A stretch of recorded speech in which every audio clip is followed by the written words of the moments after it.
Não Olhe para Cima.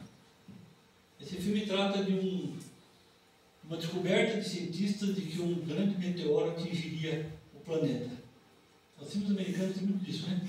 O meteoro vai atingir a Terra e tem sempre aquela destruição que eles conseguem contornar e fazem, não permitem que aconteça, né? Mas nesse filme a situação ocorre diferente. Os cientistas descobrem esse meteoro que vai colidir com a Terra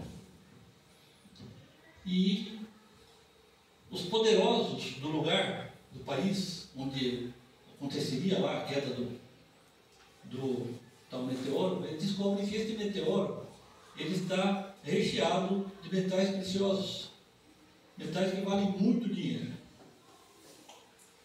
E ao invés de procurarem desviar a volta desse meteoro, enfim, alguma coisa nesse sentido, eles preferem ocultar as informações da população, não permitem que a população veja, saiba o que está acontecendo, e tem toda aquela briga política com os cientistas, aquela coisa toda.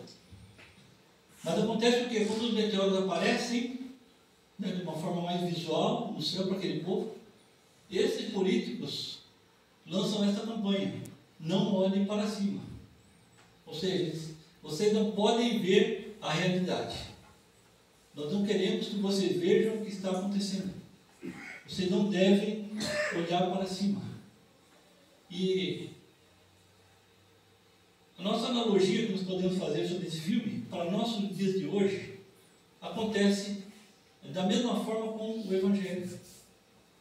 O apóstolo Paulo diz o quê? Que nós devemos olhar para as coisas lá do alto. Olha que interessante. Nós devemos olhar para as coisas lá do alto. E o que se prega hoje é um evangelho superficial. É aquele evangelho de autoajuda, que fala de muita prosperidade. Ou seja, não olha para as coisas do alto, olha só para as coisas daqui. Você precisa acumular, você precisa juntar, você tem que prosperar financeiramente, você tem que ter muito dinheiro. E se esquecem de olhar para as coisas lá do alto. Ou seja, pregam, criaram um evangelho sem arrependimento, um evangelho sem cruz, um evangelho que não produz transformação na vida das pessoas. Isso que o irmão estava falando agora há pouco. A palavra de Deus, ela transforma a nossa vida. Ela tem que transformar a nossa vida. E esse evangelho que se prega hoje é isso. Não olha para cima, não. Fica olhando para as coisas lá do alto, não, que tipo assim, não vai acontecer. Mas a palavra de Deus nos ensina exatamente o contrário, né? E essa relativização do evangelho, a relativização da fé, que hoje se fala em fé para conquistar as coisas. Outras vezes a gente ouve pessoas falando assim: eu tenho fé que eu vou conseguir tal coisa. Eu tenho fé que eu vou conseguir tal coisa. Eu tenho fé que eu vou conquistar. E não se fala mais daquela fé salvadora. Aquela fé que é aquela entrega radical das nossas vidas. Aquela entrega radical. O profeta Abacuque, no capítulo 3, ele fala dessa fé.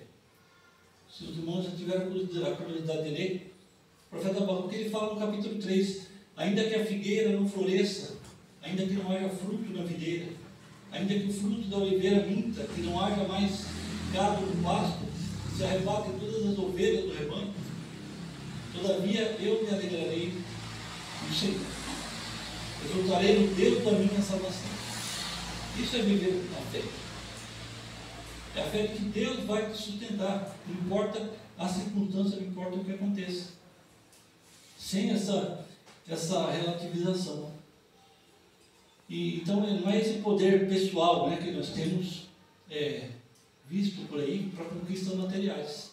As conquistas materiais, né, ou seja, a prosperidade financeira, a prosperidade material, ela tem alguns pilares que precisam ser respeitados para que ela aconteça, né? Trabalho, fidelidade a Deus, dedicação, empenho, você se preparar para aquilo. E muita gente quer a prosperidade, mas não quer caminhar como ela precisa, né? E o que falta para nós hoje é observarmos com mais detalhes, né? Observarmos com mais profundidade o conhecimento de Deus. Aquilo que o profeta Oséias também fala, né? O povo perece porque falta conhecimento. Falta conhecimento de Deus. Muitas vezes nós não buscamos isso. Por isso a importância do estudo bíblico, a importância de estarmos reunidos em oração. Muito interessante essa proposta do pastor Ailton. Nós nos reunirmos para orar à noite num lugar fora da igreja. E é muito interessante que isso aconteça. Muito importante que a igreja se dedique a isso.